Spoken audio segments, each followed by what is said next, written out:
a INCAE al Día. Mi nombre es Luis Javier Sanz, yo soy profesor de Finanzas y Empresarialismo de INCAE y además decano asociado de programas de maestría, y el día de hoy vamos a estar hablando sobre empresas familiares y algunos problemas financieros que este tipo de compañías tienden a enfrentar.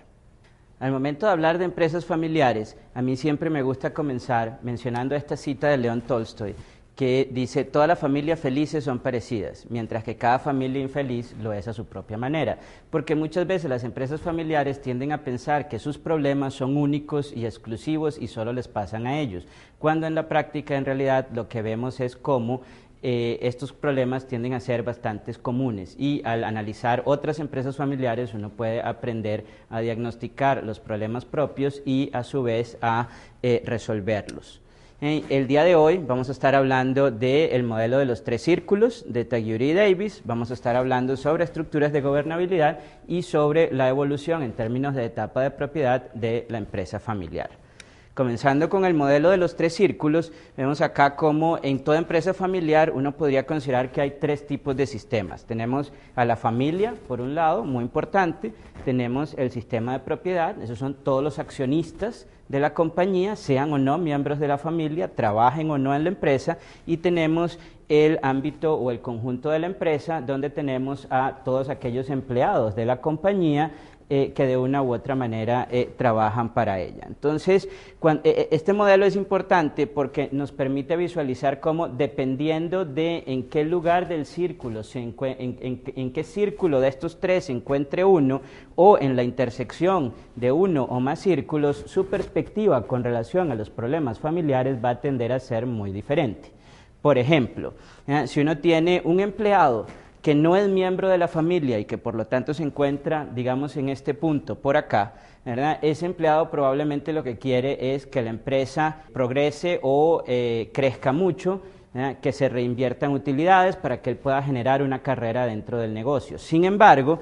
un miembro de la familia puede querer que parte de esas utilidades se le paguen en dividendos, porque así él puede usar parte de lo que la empresa está generando para su propio beneficio en lugar de estarlo reinvirtiendo en la empresa. Entonces, al final del día, en realidad, la misma persona ubicada en diferentes puntos de este modelo tendría perspectivas muy diferentes con relación a los problemas que enfrenta la empresa, y por tanto es necesario entender dónde más o menos se ubica cada uno de los actores esenciales allí.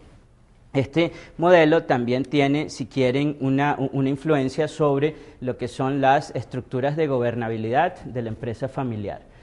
Por ejemplo, ¿verdad? En algunos casos, en las empresas europeas, en las empresas familiares europeas es muy común hablar de un consejo de familia, es decir, una especie de reunión familiar destinada única y exclusivamente a hablar sobre los temas importantes de la empresa, que sin embargo es independiente o diferente de lo que sería la asamblea de accionistas, debido a que en el consejo familiar es posible que hayan miembros de la familia que todavía no son accionistas porque no han heredado, mientras que a la asamblea de accionistas, por definición, solo pueden ir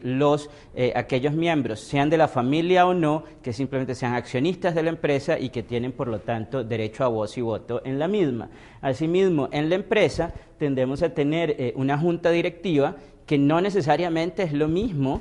o puede tener la misma composición que la junta directiva, y vamos a tener además a la gerencia general y en realidad al equipo gerencial senior de la compañía. Y entonces es necesario o es importante distinguir entre estas estructuras, porque muchas veces en la empresa familiar se pierde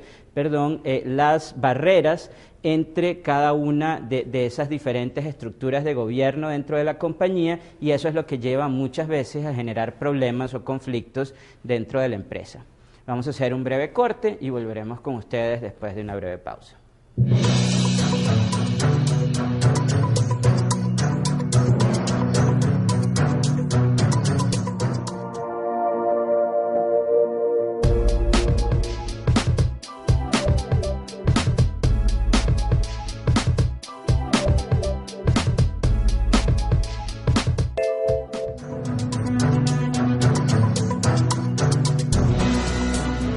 Bienvenidos de nuevo a INCAE al Día. Como les mencionaba en el segmento anterior, es importante entender la diferencia entre las estructuras de gobernabilidad en la empresa, ya que, por ejemplo, ciertas decisiones se toman solo al nivel de junta directiva y haya o no relación con la familia, mientras que otras decisiones se toman al nivel de la asamblea de accionistas.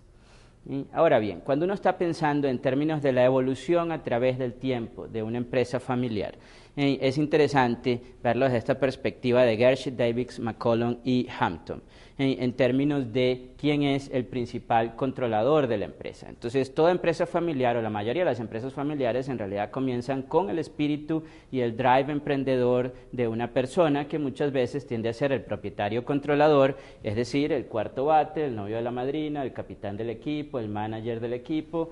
toma todas las decisiones, se mete en todo, está en todos y cada uno de los aspectos de la empresa y moldea, si quieren, la empresa de acuerdo a su perspectiva y a su personalidad. Eventualmente, este propietario controlador es muy posible que le herede la empresa a sus hijos, en cuyo caso pasamos de esta etapa de propietario controlador a una segunda generación donde estaremos hablando de una sociedad de hermanos, ¿verdad? Aquí una de las particularidades es que como ya no solo hay un dueño, sino que hay varios dueños, entonces se vuelve necesario consensuar y negociar las diferentes decisiones que se van a tomar dentro de la empresa. Y además, sin embargo, como aquí todos somos hermanos todavía, entonces los lazos familiares tienden a ser un poco estrechos o fuertes y eso puede ayudar a obtener ese consenso. Sin embargo, cuando nos movemos de esa segunda a la tercera generación,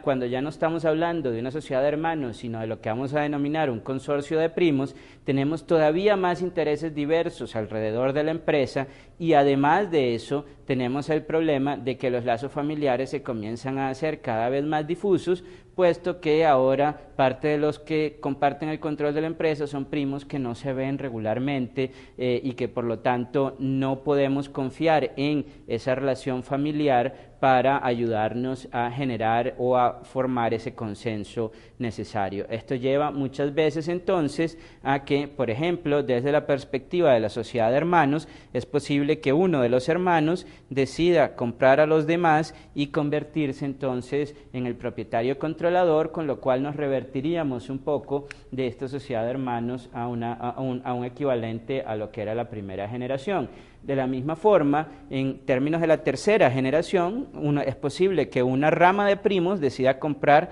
a sus otros primos, con lo cual nos revertiríamos entonces a una etapa de sociedad de hermanos, mientras que de la misma forma es posible que sea uno solo de los primos que decida comprar a todos los demás, con lo cual volveríamos de nuevo a esa etapa de propietario controlador.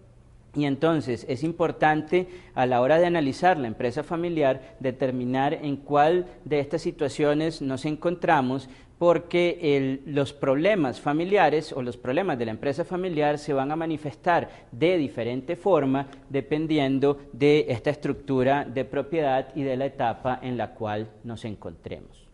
Y con esto terminamos este primer capítulo de INCAE al Día y desde ya los invito a que nos acompañen en lo que va a ser el segundo capítulo, donde vamos a estar hablando de los problemas financieros y en particular de cómo financiar el crecimiento usando el modelo de crecimiento sostenible. Los esperamos.